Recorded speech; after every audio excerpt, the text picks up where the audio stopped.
Bonjour, et bien me revoici avec plaisir pour avancer un peu sur ma petite série de vidéos sur la fabrication d'un diorama à l'échelle 1/43e autour de la Peugeot 203 modèle 1957, mon année de naissance.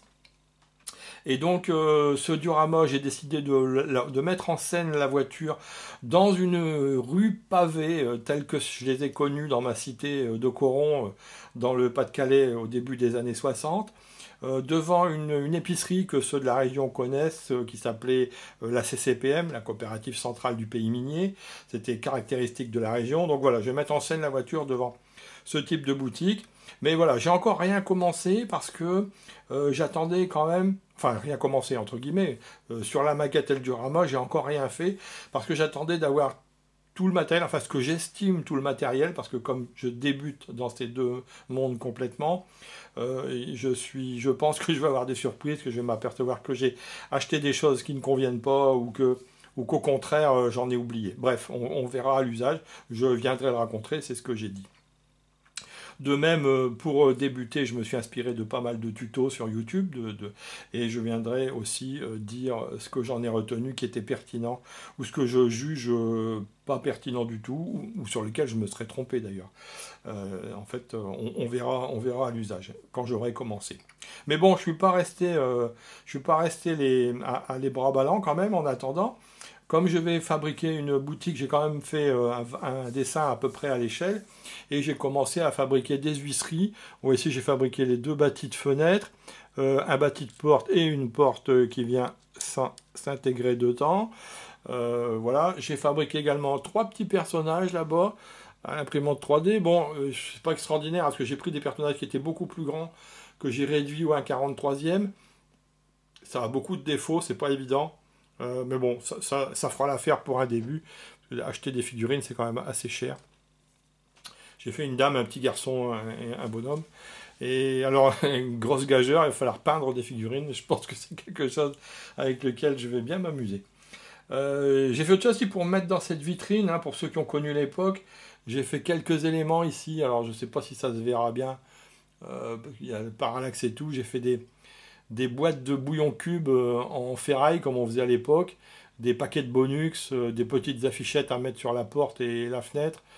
Enfin bon, ça j'ai fait, c'est un coup d'essai, je les referai peut-être parce que c'est pas extraordinaire, mais bon, on verra. Ou bien je les garderai comme ça parce que c'est finalement pas si mal.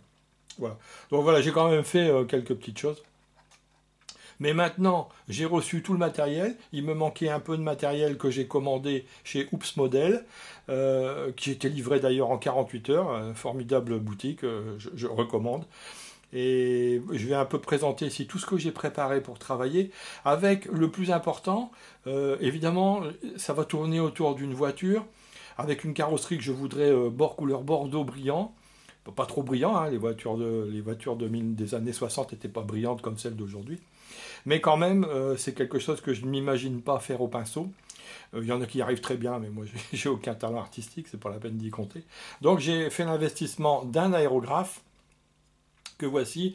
Je vais en parler brièvement. C'est loin d'être du haut de gamme. C'est un Timbertech que vous trouverez facilement sur des sites de vente en ligne au prix de 80 € environ. Alors, il est vendu avec son compresseur 4 bars. Compresseur dont la pression est réglable avec une petite cuve, complètement inutile d'ailleurs au passage, etc. Il est pas mal. Et puis son aérographe en soi, un aérographe par gravité de peinture, équipé d'une aiguille de 0,3, mais il est livré avec une 0,2 et une 0,4 aussi. Je l'ai testé, j'ai pas le truc ici, mais j'ai fait un premier essai de l'utiliser, ça va, je m'en suis assez bien sorti. C'est pas très compliqué. C'est vendu sans support et je me suis rapidement aperçu que le support c'est absolument indispensable. Parce que rapidement, quand on veut faire autre chose, ben, on se retrouve avec le truc plein de peinture, on ne sait pas où le poser. Donc voilà. Alors ça se vend, mais ça coûte un bras. Alors, ce qui me fait marrer un petit peu, c'est qu'il y a aussi sur Thingiverse, il y a plus de supports différents d'aérographes qu'on ne peut trouver d'aérographes sur le marché en fait. Hein. C'est incroyable. Par contre, c'est tout des trucs où il faut imprimer pendant 6 heures, où il faut 1 kilomètre de PLA. J'ai dit non. Alors j'ai taillé ça dans un morceau de sapin qui traînait dans l'atelier. C'est collé à la colle chaude et ça fonctionne très très bien. Parce que j'ai déjà eu beaucoup de frais avec ce projet. Rien que donc ce fameux aérographe Timbertech. 80 euros, c'est pas rien, mais malgré tout, à 80 euros, on est dans pas le très très bas de gamme, quoi, mais on est dans les gammes des choses vraiment pas chères, hein, parce qu'il y a des trucs qui coûtent 5, 6 fois plus cher. Bref, donc tant qu'on est à la peinture, je vais boucler avec la peinture. J'ai acheté, ça c'est des pinceaux que j'ai achetés chez Action pour une bouchée de pain. Ça fera bien l'affaire pour faire les décors du diorama, par exemple, des choses qui ne sont pas très très fines. Ça fera l'affaire, il y en a pour 3 euros en tout, je pense, pour tous ces pinceaux-là. Mais bien sûr, j'ai aussi les deux pinceaux LR qui ont été livrés avec les maquettes, qui sont pas si mal, c'est des numéros 3.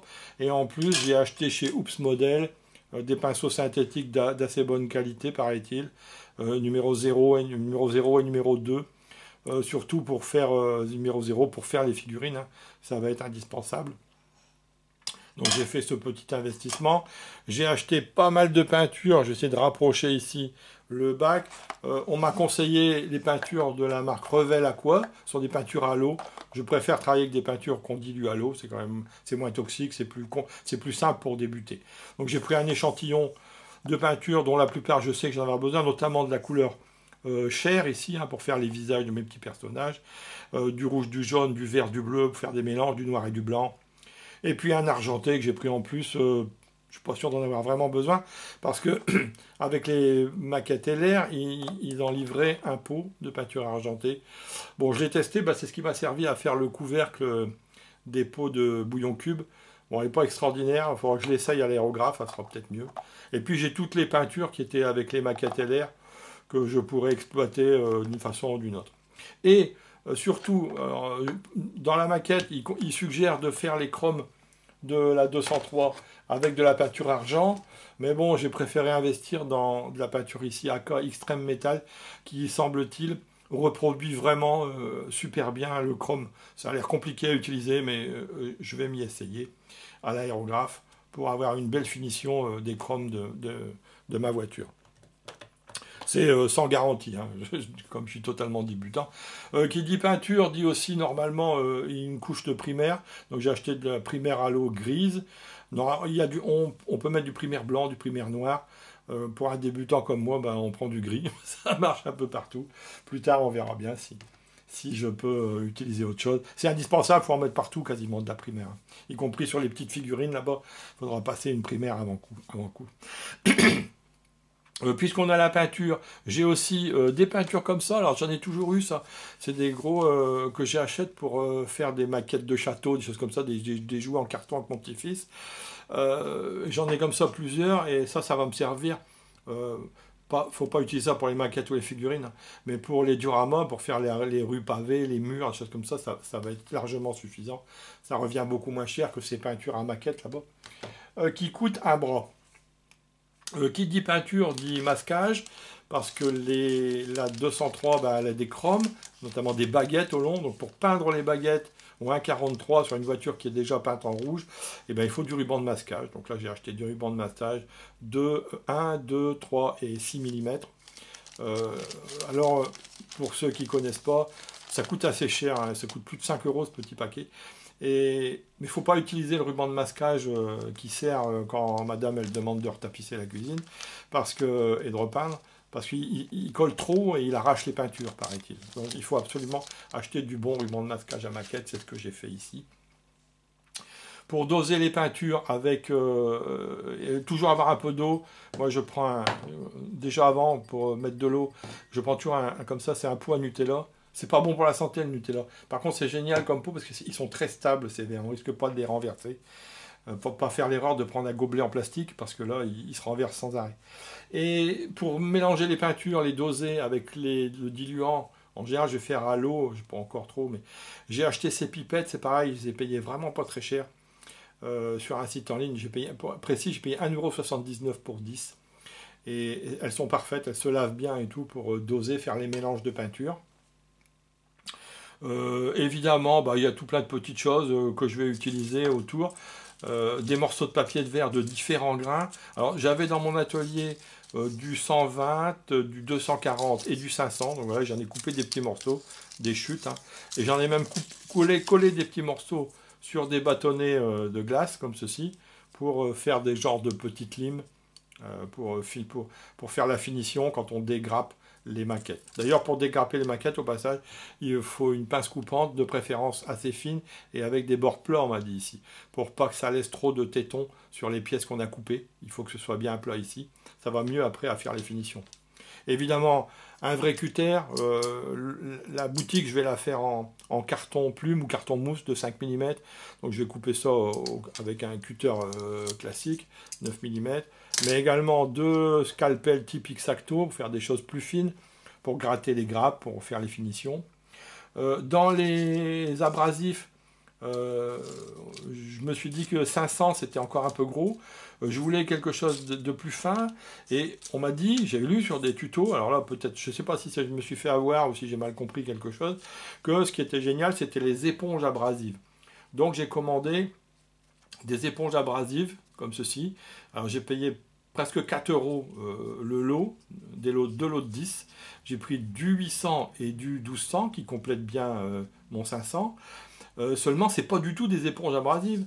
C'est des morceaux de mousse sur lesquels on a collé un morceau de papier de verre. Moi, je m'attendais pas du tout à ça. Je pensais vraiment avoir un genre d'éponge qui soit abrasive à cœur. Eh ben non, c'est pas ça. Bon, parce que ça, je pouvais le faire moi-même pour beaucoup moins cher. Hein. Enfin bon, je vais les utiliser. Ça a l'avantage quand même d'être souple. Donc ça doit se prêter pour faire des choses rondes ou des trucs comme ça. Mais bon, c'est pas... Bon, c'est un peu cher pour ce que c'est, je trouve. Quelques pincettes, bien sûr, indispensables. De quoi j'ai oublié de parler? Des cure-dents pour tenir des choses, mélanger la peinture, divers trucs, faire des tout petits points, par exemple, si on veut faire les yeux des personnages là-bas. Je crois que le pinceau, ça fera encore trop gros, je vais faire avec un cure-dent. De la colle. Alors, j'en ai déjà parlé, les maquettes là sont livrées avec une colle, mais qui est pas terrible, c'est de la colle comme on utilisait il y a 50 ans. Avec ça, maintenant, il y a beaucoup mieux. Il y a des colles comme ceci qu'on appelle des colles extra fluides, avec ici un tout petit truc qui recueille un tout petit peu de peinture sur une pointe, de colle sur une pointe. Et en fait, on assemble la pièce à sec et on vient mettre la petite pointe à l'endroit de l'assemblage. Et la colle est tellement fluide qu'elle s'insère toute seule par capillarité. Elle fait fondre le plastique et on a un collage parfait, sans bavure, sans abîmer la pièce. C'est absolument génial.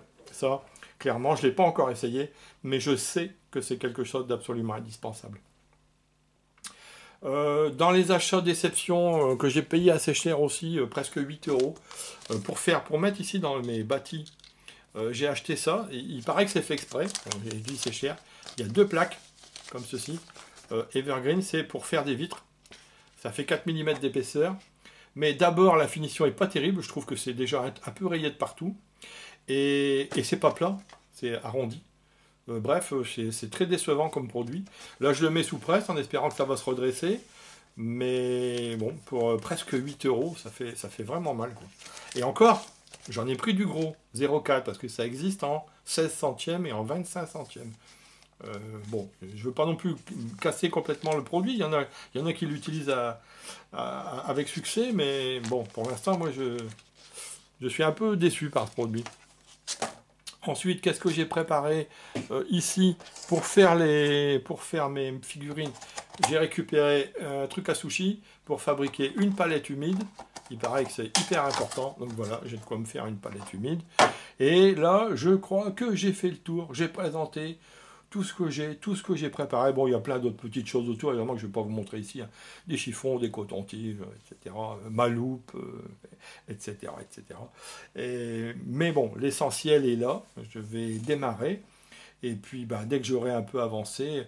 Ah si, j'oublie un petit truc, quand même, hyper important. Ici, mon bouchon. C'est pas un bouchon de champagne. On dit qu'il faut faire un bouchon de champagne. Moi, j'ai horreur du champagne. Alors, par contre, j'aime beaucoup la bonne bière. Donc, j'ai récupéré un bouchon de 3 monts que j'ai plastifié ici pour y venir y mettre ici. Je vais malaxer un peu un petit morceau de pâte à fixe pour la chauffer, qu'elle colle bien. J'ai mis le plastique parce que mettre de la pâte à fixe sur du liège, c'est pas la peine, ça colle pas du tout. Voilà. Elle est un peu chaude, elle est collante comme il faut. Je la mets là. Et je vais prendre madame, par exemple. J'aime bien madame.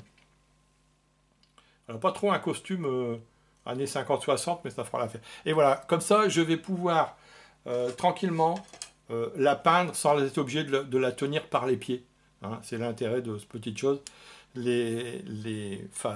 Comment dire, les dessinateurs de figurines utilisent beaucoup ce genre d'astuce.